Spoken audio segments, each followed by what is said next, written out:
Once upon a time, there was a kind and gentle girl named Cinderella. She lived with her stepmother and two stepsisters, who treated her very badly. While they wore fine clothes and went to parties, Cinderella had to clean the house, cook, and sleep by the fireplace. Her clothes were always dirty, and that's why they called her Cinderella.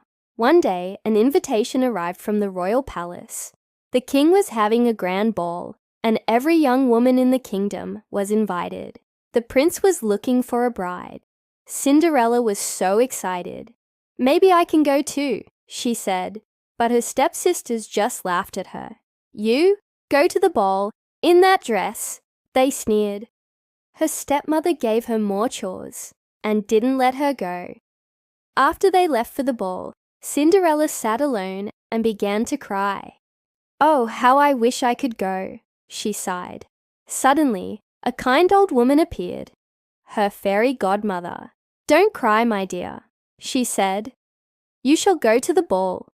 With a wave of her magic wand, she turned a pumpkin into a golden carriage, mice into horses, and Cinderella's rags into a beautiful gown with glass slippers.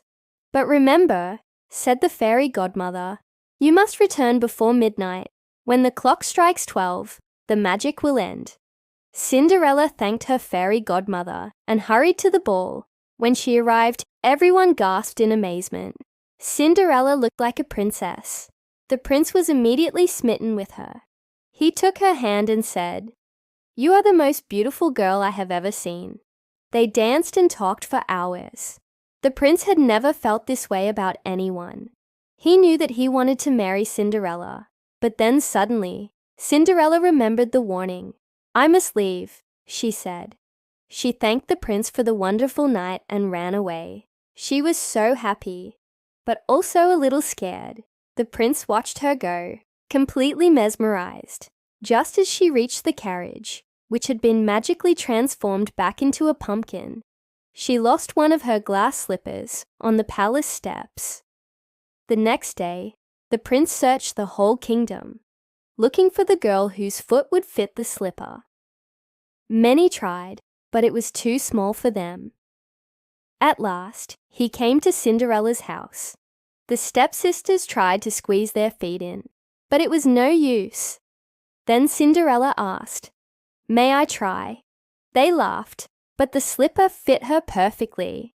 The prince recognized her at once. He took her hand and said, "You are the one I've been looking for." They went to the nearby chapel and were married the same day. Everyone in the kingdom rejoiced, for they knew that the kind and gentle Cinderella had found her happily ever after.